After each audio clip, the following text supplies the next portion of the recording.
ముఖ్యమంత్రి గారు అంటే ప్రస్తుతం ఉన్న ముఖ్యమంత్రి గారు చాలా సంస్కారవంతుడంట, చెత్త భాషను ప్రోత్సహించడంట, వ్యక్తుల్ని గౌరవిస్తాడంట, అసెంబ్లీకి రావాలంట. నువ్వు మాట్లాడిన చెత్త భాష, నువ్వు మాట్లాడిన అగ్లీ భాషని, నువ్వు మాట్లాడినటువంటి అన్పార్లమెంటరీ విధానాన్ని రచ్చబండలో సమర్థించింది ఎవరు? మా పార్టీ. నువ్వు మా పార్టీ ఉండి మా కండువా వేసుకొని మమ్మల్ని తిట్టి రెచ్చగొట్టి అనేకమైన, ఇవాళ మనం చెప్తున్నాం కదా, సోషల్ మీడియాలో పోస్టులు పెడుతున్నారు, మాట్లాడుతున్నారు, రోజు మీరు అరెస్ట్ చేస్తున్నారే, అంతకన్నా ఫిల్దీ లాంగ్వేజ్ రఘురామకృష్ణరాజు గారు వాడారు.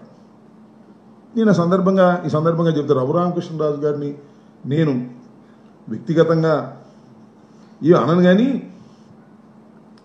మొన్న అసెంబ్లీ ఎన్నికల్లో రఘురామకృష్ణరాజు గారికి ఒకనొక సందర్భంలో టికెట్ లేదనుకున్నారు. మీకు గుర్తుండే ఉంటుందిగా, చంద్రబాబు నాయుడు గారు టికెట్ ఇవ్వడం అనుకున్నారు.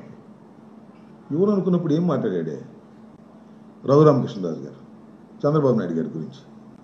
ఏం మాట్లాడాడు గుర్తుందా మీకు? ప్రజలకు గుర్తుందా? చంద్రబాబు గుర్తుందా? పవన్ కళ్యాణ్ గారికి గుర్తుందా?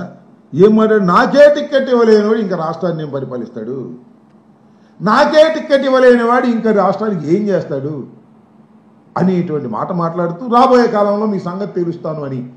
మీ సంగతి తెలుసుకుంటే అర్థం ఏంటి? నేను ఎంపీగా వైఎస్ఆర్ కాంగ్రెస్ పార్టీలో ఉన్నా నా చేత నువ్వే మాట్లాడించావు, ఇవన్నీ బయట తీస్తాను అనేటువంటి మాట మాట్లాడిన మాట వాస్తవమా కదా చెప్పని అడుగుతా ఉన్నా. సరే, ఆయన సూర్యుడు, వీరుడు, పరాక్రమంతుడు, బాహుబలి అని పొగుడుకుంటే పొగుడుకోండి, మాకేం అభ్యంతరం లేదు. ఈ సందులో జగన్మోహన్ రెడ్డి గారిని ఎస్కోబారు, సైకో, నీచుడు ఇలాంటి మాటలన్నీ మాట్లాడేటువంటి ప్రయత్నం చేశారు. నేను ఇంకోటి కూడా మనవి చేస్తున్నా. సరే, ఆయన ఏమి రచ్చబండలో బాగానే మాట్లాడాడు, జగన్మోహన్ రెడ్డి గారిని ఏమీ అనలేదు అని పవన్ కళ్యాణ్ గారు, చంద్రబాబు నాయుడు గారు అందలుచుకున్నారా? చెప్పండి. ఆయనే అన్నా. నేను మనవి చేస్తున్నా, ఎన్నికలు అయిపోయిన తర్వాత, గెలిచిన తర్వాత జగన్మోహన్ రెడ్డి గారిని నేను వాడు వీడు అని చాలా భూషణలు మాట్లాడిన మాట వాస్తవం. నన్ను క్షమించండి, నేను ఇక నుంచి అలా మాట్లాడను. రాజశేఖర రెడ్డి గారి కుమారుడు అంటే నా గౌరవం. జగన్మోహన్ రెడ్డి గారు నాకన్నా వయసులో చిన్నవాడైనా ముఖ్యమంత్రిగా చేశాడు, నేను పొరపాటు అయిపోయింది ఆయనే చెప్పాడు. దానికి ఏమంటారు? నేను మనవి చేస్తాను, దానికి ఏమంటారండి పవన్ కళ్యాణ్ గారు? ఇవాళ జగన్మోహన్ రెడ్డి గారిని దూషించాను, నాది తప్పేను అని ఒప్పుకున్నటువంటి ఆ పెద్ద మనిషిని ఇవాళ మళ్ళా ఆ పెద్ద మనిషిని అక్కడ కూర్చోబెట్టారు. మాకేం అభ్యంతరం లేదు, మీకు మెజారిటీ ఉంది, కూర్చోబెడుతున్నారు. ఏం మాట్లాడతారు మీరు? జగన్మోహన్ రెడ్డి గారి గురించి మాట్లాడతారా?